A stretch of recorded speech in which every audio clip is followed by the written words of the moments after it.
नमस्कार दोस्तों, आज हम मौजूद हैं लखनऊ में और लखनऊ में आज 9 अक्टूबर को मायावती के द्वारा एक रैली का आयोजन किया गया है। बहुजन समाज पार्टी के द्वारा एक रैली का आयोजन किया गया है। इसको एक बसपा के शक्ति प्रदर्शन के रूप में देखा जा सकता है। लखनऊ में देखे जा सकते हैं कि पूरे लखनऊ में नीले झंडे जो बसपा पार्टी के प्रतीक हैं और मान्यवर काशीराम साहब जो जिनका परिनिर्माण के रूप में ये शक्ति प्रदर्शन किया जा रहा है, इसका जो आयोजन काशीराम स्मारक में होगा, वहां पहुंच करके हम विजुअल्स दिखाने का प्रयास करेंगे।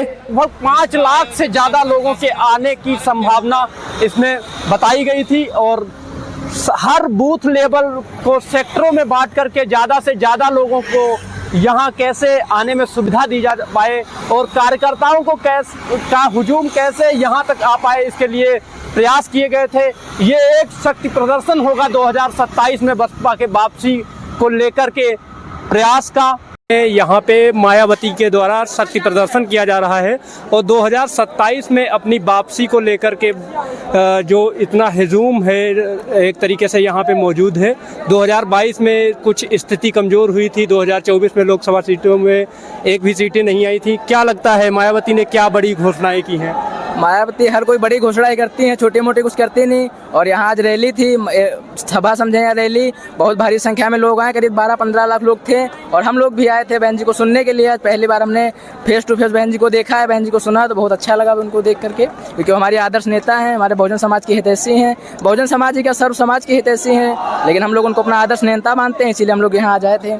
कैसा लग रहा है कि अगली बार 27 में कैसा बदलाव, एक तरीके से फिर से सत्ता में आने का प्रयास है? प्रयास नहीं, पूर्ण बहुमत से आ रहे हैं हम। बहुत बड़ा बदलाव हो चुका है। आप देख लीजिए, यही 12-15 लाख लोग थे और तो हमारे योगी बाबा जी ने गाड़ियां ट्रेनें रद्द कर दी, वरना 10-15 लाख और लोग आ गए होते। देखते तब यहाँ पूरा, वैसे भी 4 दिन से लखनऊ पूरा नीला पड़ा है, पूरा उत्तर प्रदेश नीला हो जाता। अगर वो तो देखने को मिल रहा है, हर जगह नीले पोस्टर लगे हुए हैं और पूरी तरीके से हुजूम, अभी यहाँ पे भीड़ भी दिखाई पड़ रही है।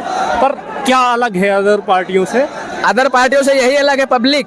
इतनी पब्लिक, जितने 4 दिन से यहाँ सड़कों पे लोग घूम रहे थे, इतने में तो योगी अखिलेश लोगों की रैलियां निपट जाया करती 2-2, 4-4। और यहाँ अकेले हमारे बहन जी ने इतने कार्यकर्ता, सिर्फ कार्यकर्ताओं की तो बात छोड़ो, पदाधिकारी जितने थे उतने में अखिलेश यादव, योगी या मोदी, उनकी रैलियां खत्म हो जाती है, जितने यहाँ सिर्फ कार्यकर्ता थे। कहाँ से हैं आप? ये उन्नाव से हैं। आइए आगे हम रुक करते हैं इधर मौजूद भाई साहब से। क्या लग रहा है? हमारा तो किसी मनुवादी ने पर्स मार दिया। बाबा साहब का अनुयायी होता तो शायद पर्स मेरा नहीं मारता। मनुवादी ने पर्स मारा? हाँ, मनुवादी ने मारा। पर्स मारने वाले को भगवान मानने वाले ने, चूंकि यहाँ जितने आए हैं सब मान्यवर साहब के भक्त हैं। अच्छा। ठीक है, बाबा साहब के अनुयायी हैं। बड़ी बात कहते हैं। तथागत गौतम बुद्ध के अनुयायी हैं। ये कभी जो है कभी भी जिंदगी में अदिन्ना दाना वे रमणी सिक्खा पदम समाधियामी, इसके उपासक यहाँ पर हैं। लेकिन कोई मनुवादी आया, मनु को, संविधान को मानने वाला आया, मेरा पर्स मार दिया। ये प्रेमचंद भाई है, इनका भी पर्स मार दिया। अब बताइए मैं क्या कहूँ? जो CGI chief justice of India के ऊपर जूता फेंक सकता है तो हमारे ऊपर पर्स मारना बहुत छोटी बात है। और भारत सरकार, केंद्र सरकार से मैं मांग करता हूं कि ऐसे अवांछनीय तत्व को कोर्ट में न घुसने दिया जाए और उसके खिलाफ सख्त से सख्त कार्रवाई की जाए। जो संवैधानिक पद पर बैठा हुआ इंसान चीफ जस्टिस ऑफ इंडिया है, उसके ऊपर जूता फेंकना यह भारतीय संविधान का अपमान है, बाबा साहेब का अपमान है, मान्यवर साहब का अपमान है और भारतीय जो हमारी परंपरा रही है, भारतीय संस्कृति रही है, उसके खिलाफ यह है। संविधान खतरे में है, बहुत नारा चल रहा है। क्या खतरे में नहीं है, संविधान खत्म कर दिया मनुवादियों ने। अगर संविधान होता तो मोदी जी आज जूता फेंकने वाले को निश्चित रूप से उसको जेलों के अंदर भेज दिए होते, लेकिन उन्होंने एक दिन भर चुप्पी साधी, शाम को उन्होंने केवल यह कह दिया कि हमें दुख है इस बात का। अरे दुख किस बात का है? केंद्र में सरकार आपकी, दिल्ली पुलिस आपकी, उसको उठा के जेल में डालो ना। आज अगर कोई दूसरे धर्म का आदमी, मनु आदमी से इतर व्यक्ति अगर जूता फेंका होता तो उसका कनेक्शन पाकिस्तान, अफगानिस्तान, अमेरिका से जोड़ दिया जाता। लेकिन एक मनुवादी, उसका बाइट आप पढ़िए, जो वो घर में बैठ करके जूता फेंकने वाला व्यक्ति जो बाइट दे रहा है मीडिया के सामने कि मेरी आस्था को ठेस लगी, परमात्मा ने मुझे कहा तब मैंने जूता फेंका।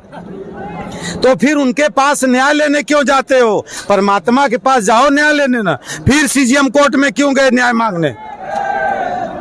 कोर्ट में एक तरीके से सबकी आस्था बनी होती है, भारत में संविधान है और संविधान को लेकर नहीं कोई मान रहा है। जब से 2014 के बाद संविधान के जितने आर्टिकल्स थे हमारे समाज को सब खत्म कर दिया। हमारे लाभ के, हमारे सुरक्षा के जितने थे वो सब संविधान संशोधन करके खत्म करते जा रहे हैं। बहुजन हितों के लिए और बहुत सी पार्टियां ऊपर निखर के आ रही हैं, जैसे भीम आर्मी आप जानते हैं। हाँ। तो क्या है, क्या उधर भी वोट कटेगा कि इधर ही रहेगा बहुजन समाज? देखिए वोट कहीं भी जाए बाबा साहब के अनुयायी के पक्ष में जाएगा। एक लाइन का जवाब, जितनी भी वोट पड़ेगी बाबा साहब के अनुयायी के पास जाएगा, चाहे वो भीम आर्मी के रूप में जाए, चाहे सपा के रूप में जाए, चाहे बसपा के रूप में जाए, चाहे कांग्रेस में जाए। सपा का लेकिन वो बाबा साहब के अनुयायी के पक्ष में जाएगा। अगर बाबा साहेब को जो मानेगा उस पार्टी को वोट दिया जाएगा। बस हम किसी पार्टी विशेष के नहीं हैं। आगे रुक करते हैं हम यहाँ पे मौजूद और भी समर्थकों से। क्या लग रहा है 2027 में? 2027 में जो है मायावती की सरकार बनेगी और माननीय बहन जी मुख्यमंत्री होंगी। और ये आज का जो कार्यक्रम है ये बता रहा है कि जो है अब लोगों के अंदर एक परिवर्तन की बात है और इस सरकार से लोग काफ़ी पीड़ित हैं। जैसा कि अभी आपने पूर्व वक्ता से सुना कि मुख्य न्यायाधीश के ऊपर जो है जूता फेंकने वाली घटना हुई, जिसको कि यह सरकार जो है संज्ञान में नहीं लिया अभी तक। और इस तरह की घटनाएं हो रही हैं, तमाम प्रकार की घटनाएं जो घट रही हैं, इससे ये लगता है कि जो आने वाला 2027 है उसमें बहन जी की सरकार बनेगी। अच्छा, पीडीए का नारा दे रही है सपा, क्या उससे भी कुछ फर्क पड़ेगा कि नहीं? वो केवल नारा ही है। पीडीए का नारा जो है एक छलावा है, उसमें जो है अपना जो बसपा का कैडर वोट है वो जो है बसपा के साथ ही है और पीडीए बल्कि घट रही है। और इस समय बसपा की जो है लहर काफ़ी बढ़ रही है और लोगों का झुकाव अब बसपा की तरफ बढ़ गया है। अच्छा, ग्राउंड पे कैसा है बसपा का? जैसे कार्यकर्ताएं एक तरीके से देखा जा रहा है 2012 के बाद में बसपा का थोड़ा स्तर कम हुआ, सीटें कम आई, अब कार्यकर्ता फिर से एक्टिव हो रहे हैं इस चीज को लेकर। हाँ, अब कार्यकर्ता जो है काफ़ी जो है प्रयास कर रहे हैं और अन्य पार्टियों में भी अब मायूसी छा रही है। और आज का जो जनाधार है, जनसैलाब, ये बता रहा है कि आने वाले दिनों में बसपा जो है काफ़ी प्रोग्रेस करेगी। कहाँ से हैं आप? हम वाराणसी से हैं। कैसे आए हैं? हम लोग जो है साथ में सब सारे लोग आए हुए हैं। अच्छा, हाँ, अपने साधन से। हाँ, चलिए, बहुत बहुत धन्यवाद आपका। धन्यवाद सर। इसका